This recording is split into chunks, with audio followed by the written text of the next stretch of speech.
여러분이 통과하고 있는 21세기의 뭐 이제는 초반이라고 아직까지는 초반이죠. 예, 적어도 2022년이라는 이 시점에 있어서 연애와 결혼은 이 와라는 엔드 접속사로 반드시 연결되는, 그러니까 말하자면 이게 어떤 진도상의 연애를 쭉 하다가 결혼으로 이어지는 그러한 전제가 문화적으로 혹은 사회 제도적으로 합의되어 있지 않은 그런 시절을 통과하고 있는 여러분입니다. 근데 여러분들이 알고 있는 기독교 윤리 혹은 기독교적인 성관계 뭐 아니면 성윤리 이런 거의 압도적인 흐름은 지금이 아닌 이거 개보학을 하려고 들으면 제가 여러분은 오늘 집에 못 가게 할 정도로 길기 때문에 짧게 결론만 말씀을 드리면 17, 18세기에 상황이 만들어지면서 18, 19세기에 담론이 형성되고 그다음에 20세기 초와 중반까지 매우 교회를 압도적으로 뭐라 그래야 되죠? 압도적으로 지배했던 그런 성윤리가 아직까지 사실은 여러분들 안에 저는 남아있다라고 생각을 합니다. 여러분 중에서 혹시 잘잘법이라는 동영상을 이제 몇 개를 보셨으면 제가 그 부분에 대해서 매우 조심하면서 왜냐하면 불특정 다수가 보는 것이기 때문에 할머니, 할아버지들도 보시거든요. 그래서 다수의 분들이 보시는 걸 염두에 두고서 그러나 사실은 제가 원했던 압도적 청중은 청년이었거든요. 근데 거기서 했던 이야기들의 요점들이 될 것 같은데요. 그러니까 우리나라만큼 전근대인, 근대인, 후기 근대인이 동시에 다 살아있는 나라는 없습니다. 예, 유럽 같은 경우에는 이미 전근대적 사고방식을 가진 분들은 한 뭐 200~300년 전에 사라지셨잖아요. 예, 그리고 뭐 근대인들이 조금 있기는 합니다만 어쨌든 근데 우리나라는 지금 할머니, 할아버지 세대와 어머니, 아버지 세대와 여러분 세대가 각종 윤리적 이슈에 대해서 특히 연애와 결혼에 대해서도 마찬가지입니다만 다 생각들이 다르시죠? 그 아마 여러분들이 제일 답답한 게 그 라떼는 말이야 라는 말로 예, 이야기가 되는 야 라떼는 대학 들어가면 연애도 좀 하고 이런 식으로 나 때는 몇 살쯤 되면 결혼도 하고 이렇게 얘기하는 거에 대해서 여러분들이 아마 막연한 개인적인 저항감, 불편함 이런 것들을 가지고 있으면서도 한편으로는 적어도 우리가 리더십 학교에 이렇게 헌신하고 여러분들이 모여 있는 정도의 여러분들이라면 제가 추측건데 여러분 가정 환경 혹은 여러분의 신앙적 배경 속에서는 그러나 결혼은 콜링 하나님이 주신 소명이고 그리고 결혼을 통해서 둘이 파트너십을 이루면서 창조 질서의 모습을 회복하면서 둘이 이루는 이 땅에서의 또 이 개인적 소명만이 아니라 사회적 소명을 해 나가야 한다라는 부분에 있어서는 흔들림이 없는 쭉 계속 진행된 가르침을 여러분들이 배워왔을 거라고 저는 충분히 예상 가능합니다. 예, 그래서 항상 저는요, 지금 2022년이지만 이 22년에 강의를 해도요, 똑같은 청년을 향해서 해도 그 청년들의 전제가 어디쯤 있느냐에 따라서 사실은 제가 성관계, 성윤리, 연애, 결혼에 대한 진리 선포와 그것이 어떤 시대를 통과하면서 만들어진 윤리 사이의 일치 혹은 불일치를 얘기할 때 그 체감하는 게 다릅니다. 예, 그래서 아마 여기는 어떻게 저도 진짜 좀 궁금해요. 여러분들 어느 정도로 예, 느껴질지를 모르기 때문에 한번 제가 질문을 한 두세 분 혹은 조금 더 많이 할 수도 있는데 미리 공약 걸어야지. 예, 이번에 소개해 주신 내용 중에 살아내고 살려내고 책은 소개를 안 해주셨는데 왜냐하면 제가 이걸 최근에 써서 그래요. 예. 그래서 전혀 잘못하신 게 아닙니다. 근데 이 책의 이 제목 살아내고 살려내고 이게 아마도 오늘의 엔딩 뭐라 그러죠? 주제의 결론 부분이 될 것 같은데 이 책을 선물로 이따 드릴게요. 왜냐하면 이제 50분을 알차게 쓰기 위해서는 지금 맞췄다고 나오세요 막 이러고 있을 시간이 없으니까. 자, 첫 번째 질문은 뭔가 하면요. 만약 여러분 보고 둘을 차이를 얘기하시오라고 한다면 윤리와 진리는 어떻게 다를까요? 한 분만. 제가 생각할 때 진리는 이런 걸 진리라고 하는 것 같고요. 윤리는 이건 것 같아요. 네, 저 뒤에 하얀 셔츠, 하얀, 예, 예. 그 하얀까지. 네. 제 생각에는 진리는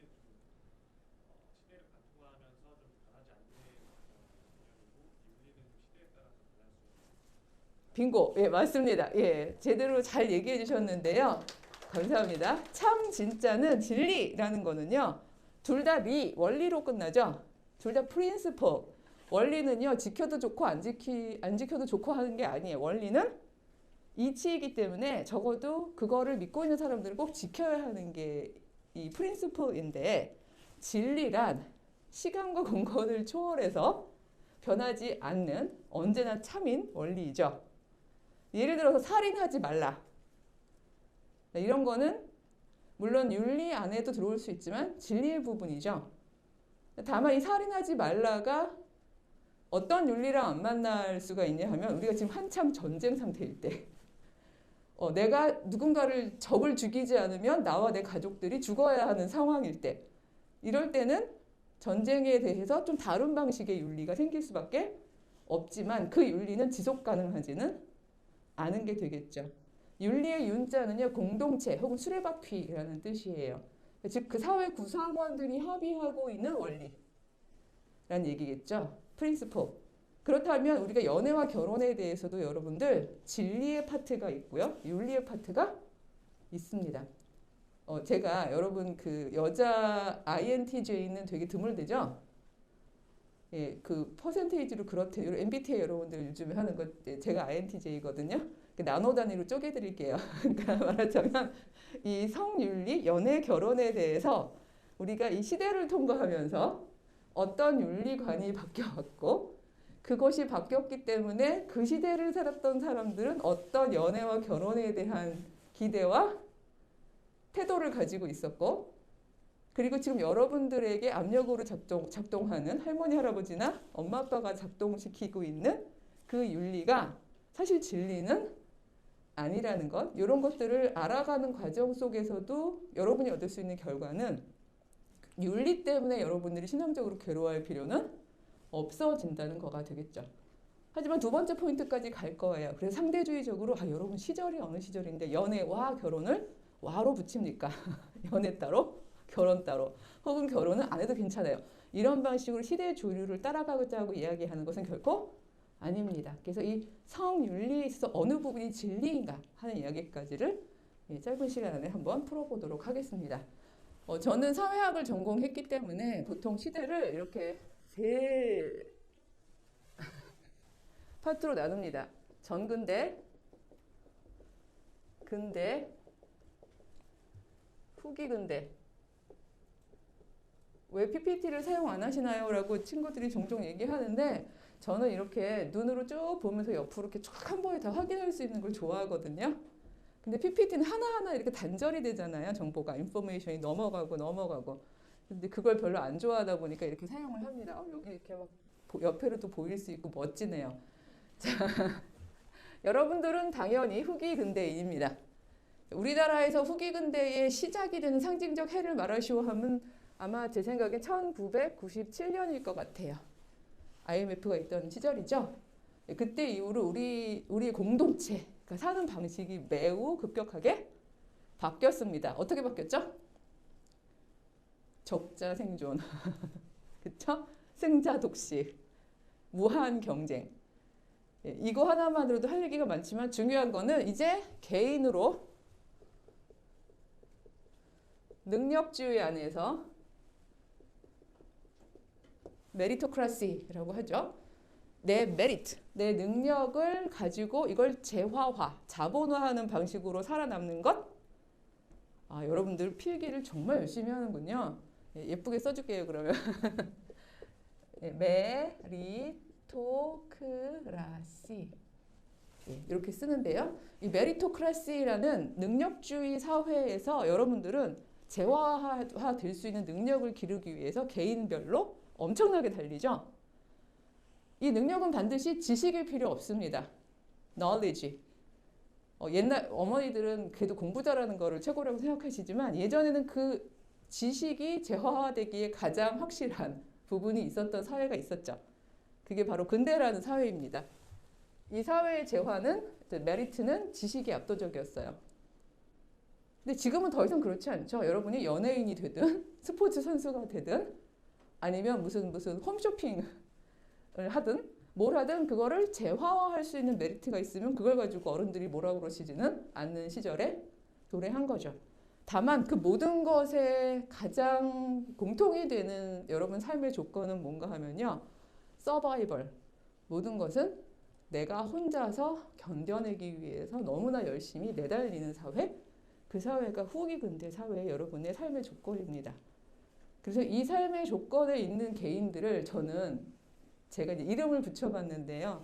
이런 개념어들이 여러분들이 이제 강의 전체의 핵심을 이해하는 데 도움이 될 것 같아서 말씀을 드리는데 뭐 필기하셔도 됩니다. 되는데 제 생각에는 50분 동안 집중하시면서 이렇게 한번 그냥 들으면서 외워보리 이렇게 하셔도 이게 흐름 잡기에는 되게 도움이 될 것 같은데 이 개인을 저는 뭐라고 부르냐 하면요. 탈성적 전문가 개인. 여러분 제가 이거 안 지우거든요. 강의 끝나고 그냥 사진으로 찍어버리세요. 네, 그럼 그 한 판이 필기가 되니까 그렇게 해줘도 상관없을 것 같은데 제가 이 후기 근대인을 탈성적 전문가 개인이라는 이름을 붙인 이유는 전문가 개인은 설명 안 해도 아시겠죠? 그렇죠? 여러분 모두가 다 전문가 개인이 되어야지 살아남는 사회예요. 앞에 탈성적은 무슨 뜻일까요? 근대인들의 경우에는요. 여자는 굳이 밖에 나가서 일하지 않아도 된다는 공동체의 합의가 있었어요. 그렇지만 후기 근대는 그렇지 않잖아요. 그러니까 탈성적, 즉 성별은 벗어버린 이런 의미에서 탈성적이라는 말을 쓴 건데 이 지점에 있어서 어떻게 보면 여러분들은 이걸 행운하라 여러분들 그런 거 있잖아요. 여러분 세대가 제너레이션 면에서 볼 때는 대한민국에서 참 잘못 태어난 세대다. 그리고 뭐 내 세대는 꿀빤 세대다. 막 이런 얘기 많이 하지만 제 세대의 여자로 태어나신 분들은 사실 별로 꿀을 빨지 못했어요. 왜냐하면 이 트랜지션에서 태어났거든요. 그래서 제가 대학 다니면서 들었던 다수의 윤리적 권고는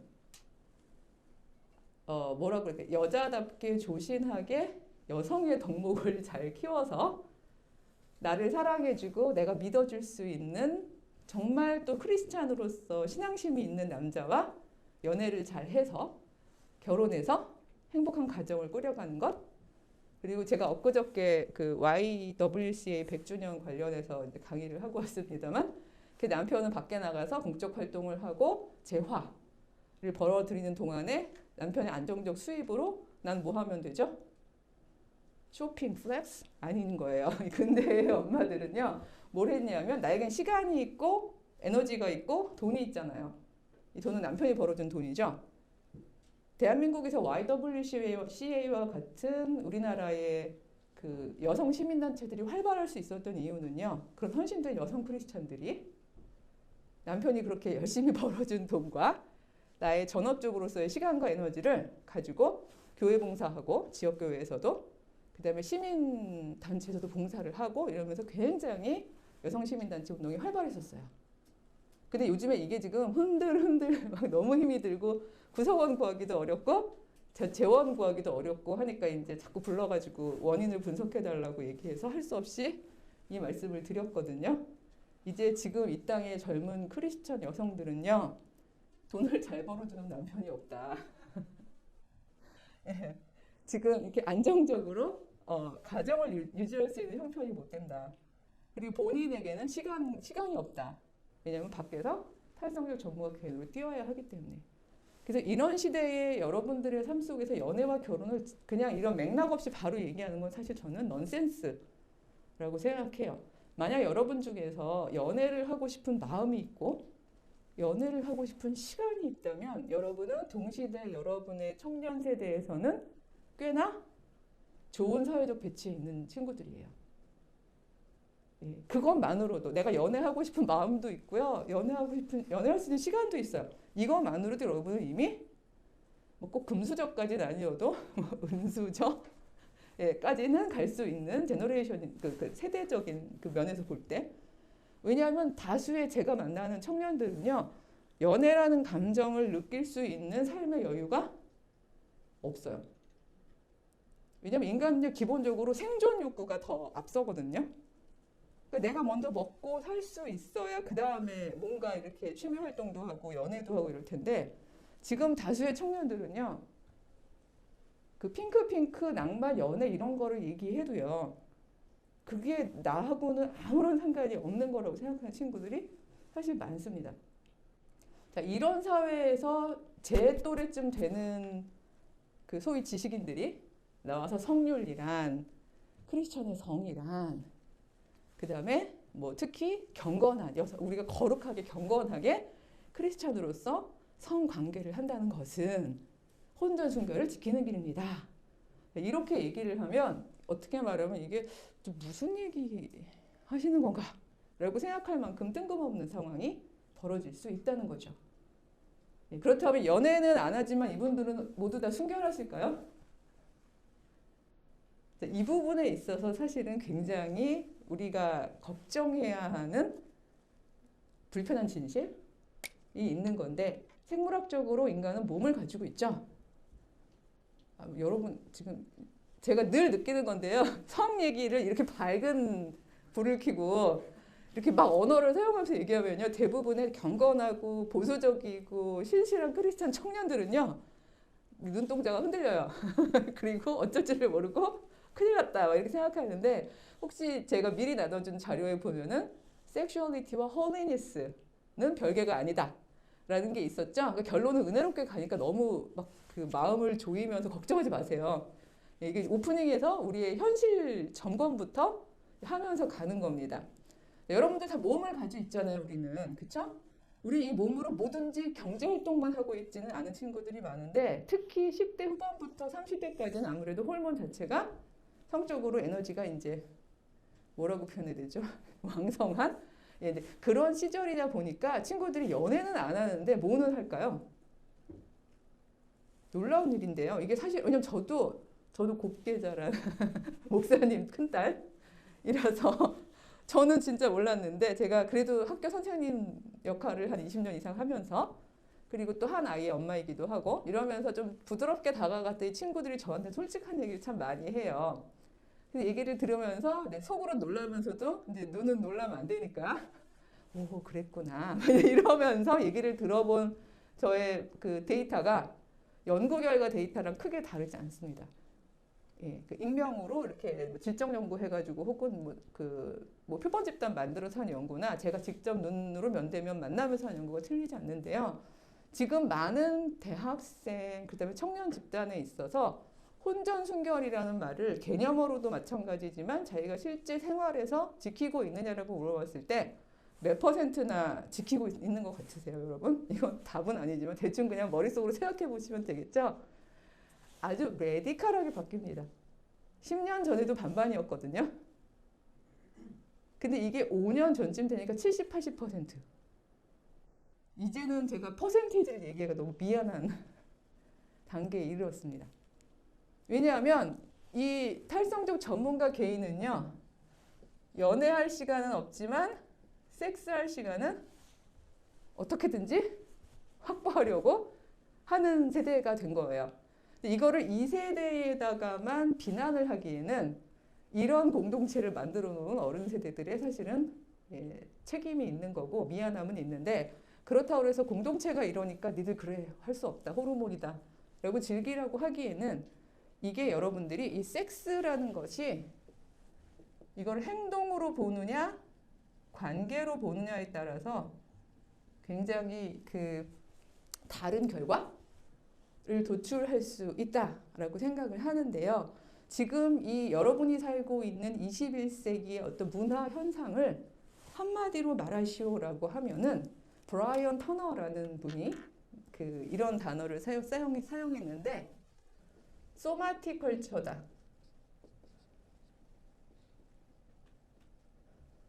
여러분 소마 하면 이게 몸이죠. 그리스어로 육체라는 뜻인데요. 즉 몸만 있는 사회다. 정신은 없는 사회다. 이런 의미예요. 그러니까 소마틱 컬처. 육체 문화라는 단어를 사용했는데, 그야말로 여러분의 몸을 사용함에 있어서, 특히 성에 있어서도 연애에 있어서도 통전적인 의미에서의 너, 상대방을 만나고 서로가 다른 너와 나 사이의 교류 속에서 연애 관계, 성 관계를 만들어가는 게 아니라 이거를 하나의 소비 상품 혹은 나의 에너지의 발산, 스트레스의 해소 이런 방식으로 성행동으로 가져가는 그런 그 문화 속에서 이런 공동체에서 여러분이 열심히 살다 보면 여러분도 모르게 윤리가 뭔데요?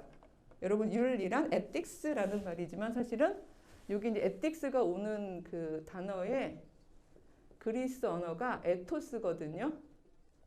에토스는 뭔가 하면요. 정신의 반복적인 습관을 의미합니다.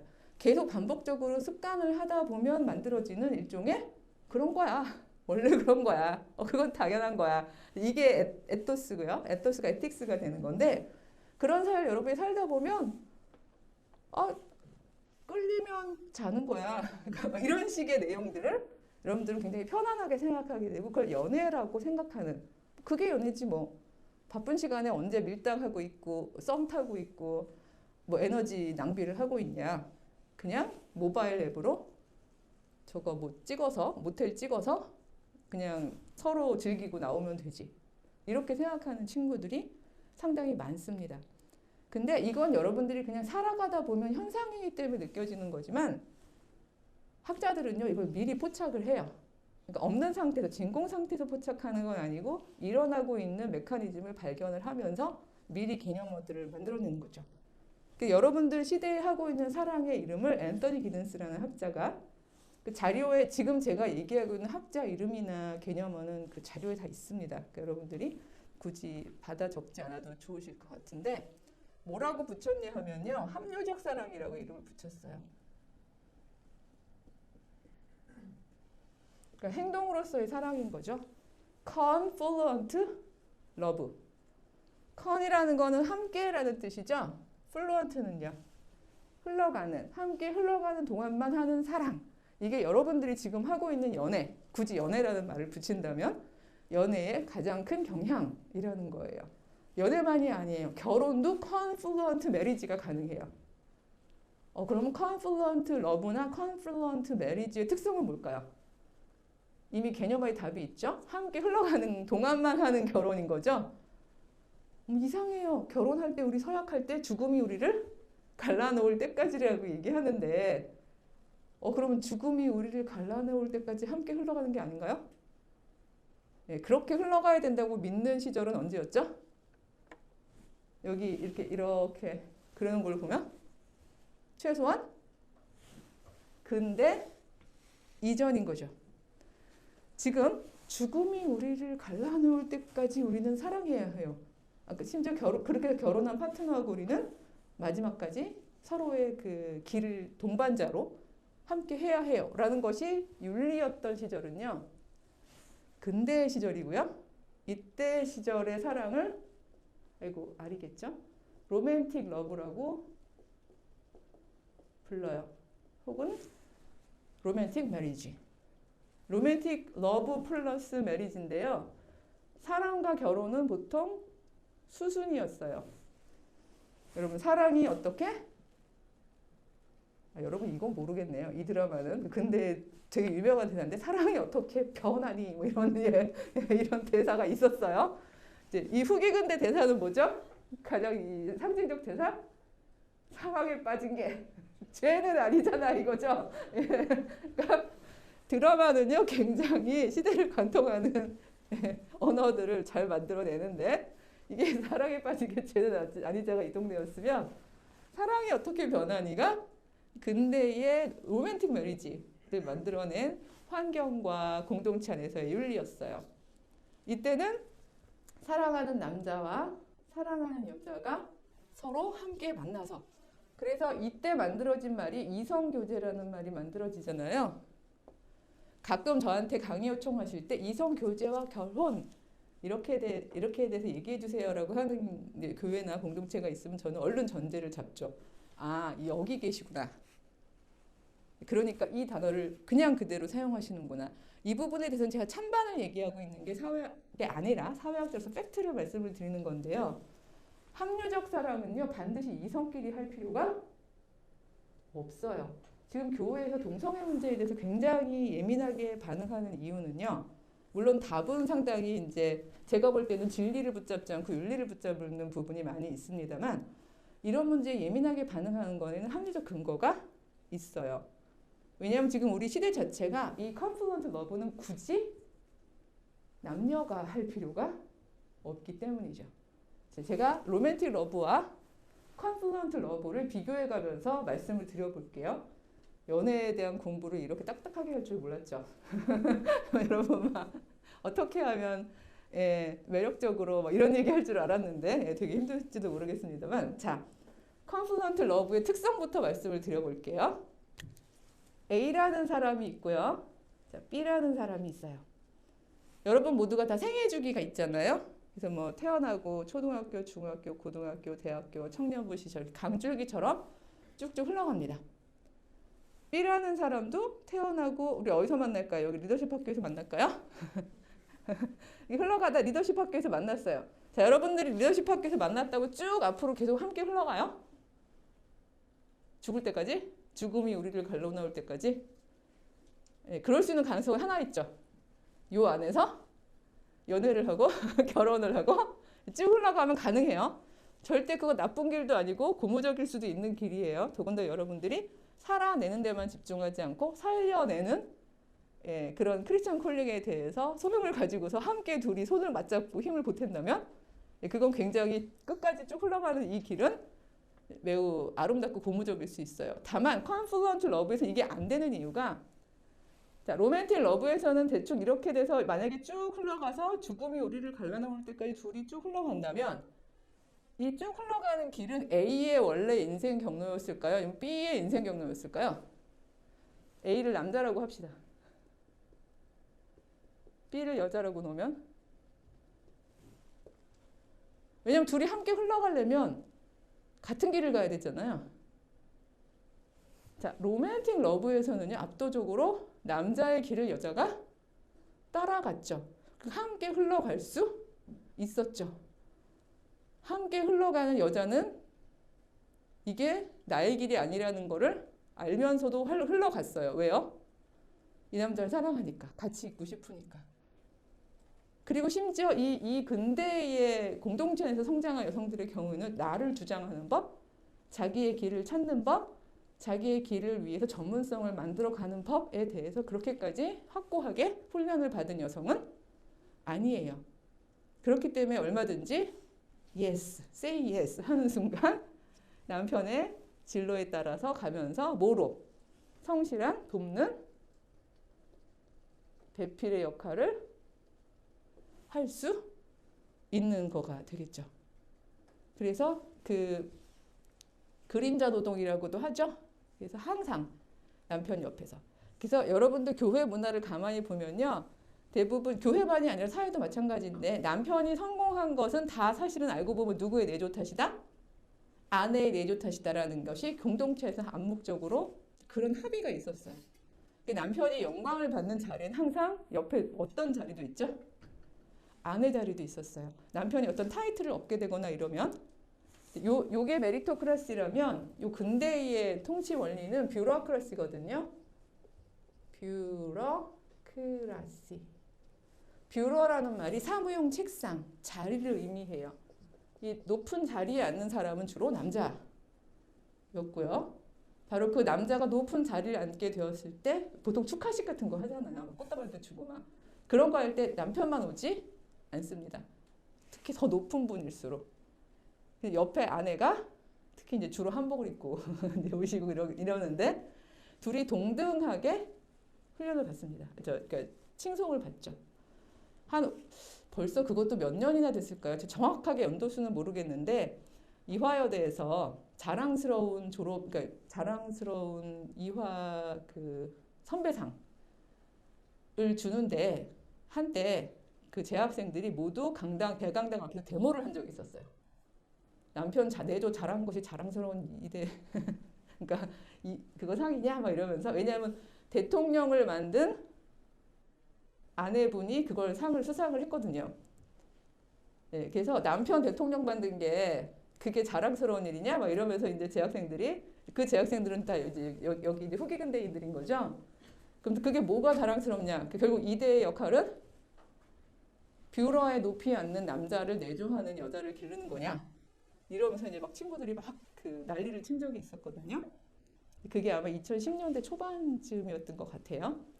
근데 그런 식으로 윤리는 계속해서 바뀌는 거죠. 이 시절에는 너무 당연하고 영광이었는데, 그리고 실제로 그렇게 남편이 그 자리에 앉기까지 아내의 숨은 노동이 너무 컸는데, 근데 그런 것들이 이 시절에는 너무 당연이고 보상받았다면 지금 여러분 시절은 그렇지 않은 상황인 거죠.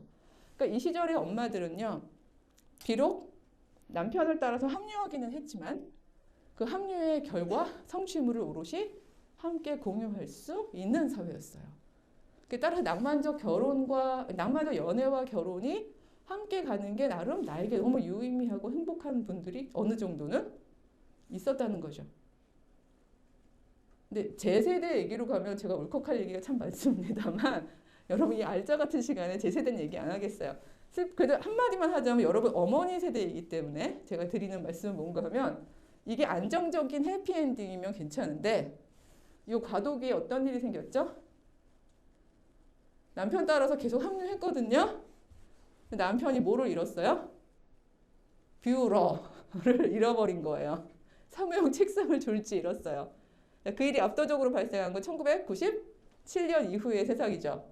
그럼 남편 따라서 합류하느라고 그 모든 전문가로서의 나를 개발할 능력이나 기회나 이런 걸 다 접었던 사랑의 이름으로 여성의 경우는 경력 단절 15년, 20년 만에 어떤 상황이 벌어진 거죠? 한창 중고등학생인 아이들을 먹여 살려야 할 상황에 이르는데 대부분 그 당시쯤에서 뷰러를 잃은 남편들은요. 처음 겪는 일이기 때문에 남편을 비난하고 싶지는 않아. 갑자기 우리 집 얘기를 막 드러내는 것 같지? 남편을 비난하고 싶진 않아요. 왜냐하면 남편도 처음 겪는 일이잖아요. 경제 성장기에는 성실하게 일한 남자들은 뷰러를 지킬 수 있었지만 이렇게 무한 경쟁 시절에는 모든 남성들이 뷰러를 지킬 수 있는 건 아니었으니까. 성실하게 일했지만 메리트, 능력이 부족했던 사람들은 뷰러를 잃게 되거든요. 근데 그렇게 갑자기 잃어버린 남편들은 대부분 좌절해요. 그리고 이제 자리 보존을 하죠. 그래서 가족을 돌보는 분들이 거의 없어요. 제 주변에 되게 많았습니다. 그 당시에. 근데 그러면 누가 힘을 얻게 되죠? 다들 그런 말 있죠. 여성은 약하나 엄마는 뭐 강하다 뭐 이런 말처럼 엄마들이 다 생활전선에 뛰어든 집들이 굉장히 많습니다. 그렇게 되면 이 또 부부의 관계는요 굉장히 묘하게 틀어집니다. 아버지들은 이 관계면에 있어서 그것도 참 할 말이 많긴 합니다. 성관계는 모든 통전적 관계에 가장 친밀하고 밀접하고 적나라한 표현 방식이거든요. 근데 경제적으로 그 가정 내에서 확고하게 자신의 입지를 다지지 못하는 가정의 경우에 대부분의 성폭력의 문제들이 발생을 하게 돼요. 왜냐하면 그 공동체 안에서 내가 군림할 수 있는 거의 유일한 혹은 보일 수 있는 행동이기 때문에 그렇게 되는 경우도 많고. 그래서 사실 IMF 이후에 경제적인 이유에서만 가정이 깨지는 거는 아닌 경우들이 상당히 많았습니다. 가정 내 불화가 너무 많았고요. 특히 제가 다 감당을 하기가 어려웠어요. 왜냐하면 그때를 통과하면서 대학교에 왔던 친구들의 그 에세이들 거기서 긴밀하게 그 풀어내는 자기 부모의 이야기들 이런 걸 제가 읽어낼 때 내가 뭐라고 나한테 이렇게까지 솔직하게 이야기를 하나? 난 이걸 어떻게 내 마음 안에 담아놓고 이 아이들을 위로할 수 있을까?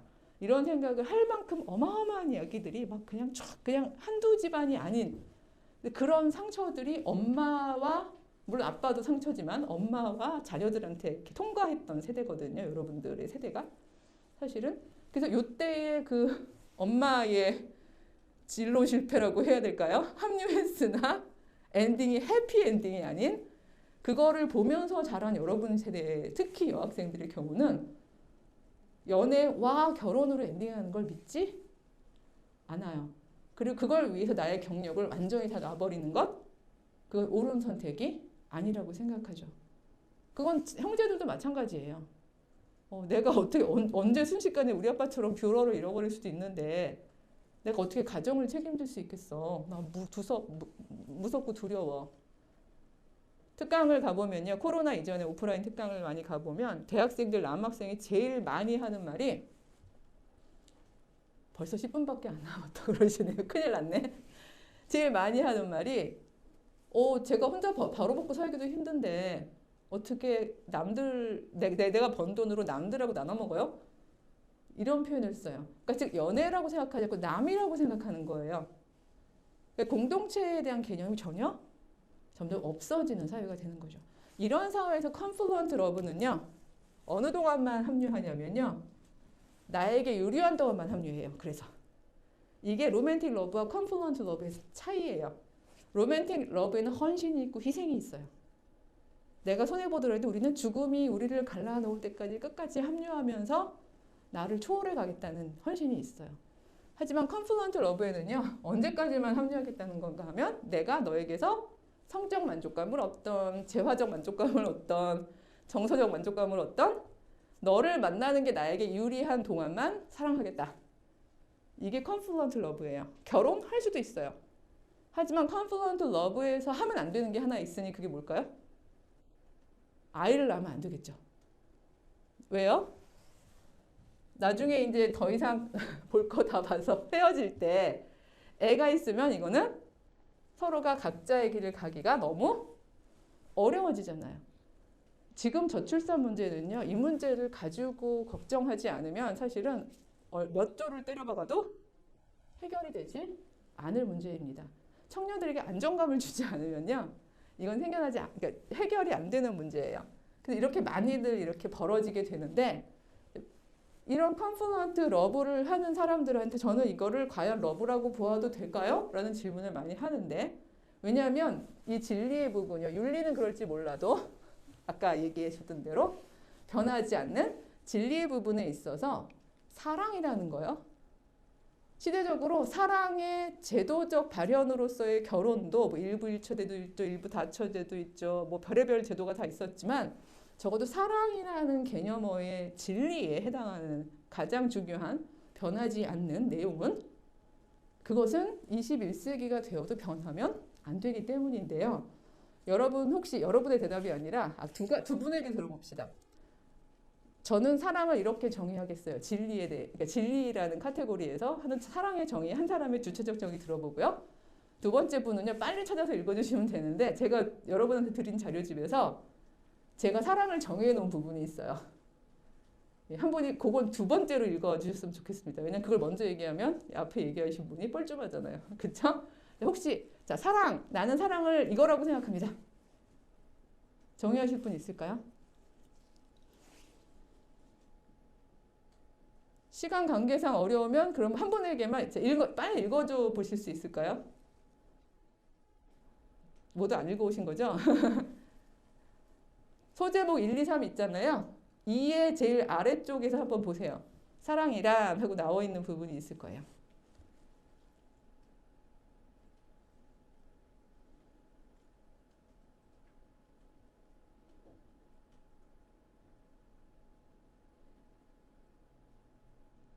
예, 이쯤 되면 그냥 제가 하겠습니다. 나중에 천천히 한번 읽어봐 주시고요. 제가 정확한 워딩으로 다시 반복하기는 어렵지만 저는 아마 이렇게 정의했을 거예요. 사랑의 가장 진리에 해당하는 건 뭔가 하면요. 사랑은요. 특히 너를 사랑한다는 건요. 인간은 기본적으로 이기적이죠. 나를 지키고 싶고 나의 경계를 가지고 싶고 내가 가진 모든 자원을 나를 위해서 사용하고 싶어요. 근데 내가 기꺼이 나의 온 존재를 너를 향해서 나의 시간과 에너지와 재화와 나의 온 존재와 나의 삶의 방식과 이런 모든 것들을 기꺼이 나를 초월해서 너에게로 나아가려는 그런 어떤 통전적인 에너지, 마음, 태도 이런 것들을 나는 사랑의 가장 중요한 진리의 요소라고 생각한다 라고 이야기한 부분이 거기에 있습니다. 나를 넘어서서 너에게로 가려는 마음이요. 그것도 자발적으로. 자, 그렇다면 그 사랑이 이 confluent love에 있을까요? 없습니다. 저는 그래서 이 confluent love를 뭐 기든스는 이걸 사랑이라고 이름 붙였지만 전 이거는 사랑이 아니고 지금 여러분들부터 여러분이라서 지금 여러분이라는 얘기가 아니라 여러분 세대에서 일어나고 있는 이런 방식의 행위는 사랑의 행위가 아니라 성행위일 뿐이라고 이야기할 거예요. 그래서 저는 이거를 폄훼한다기보다는 그 안에는 사랑이 있기가 어렵다는 얘기를 하는 거죠. 적어도 이 진리라는 정의에 있어서는. 왜냐면 자기를 초월하고 너를 건설하고 너를 일으켜 세우기 위해서 나의 특정 부분을 헌신하는 부분이 전혀 결여되어 있기 때문이죠. 다만 이거를 여자가 압도적으로 하는 거야 라고 이야기했던 윤리가 있었던 근대 시절은 지나갔어요.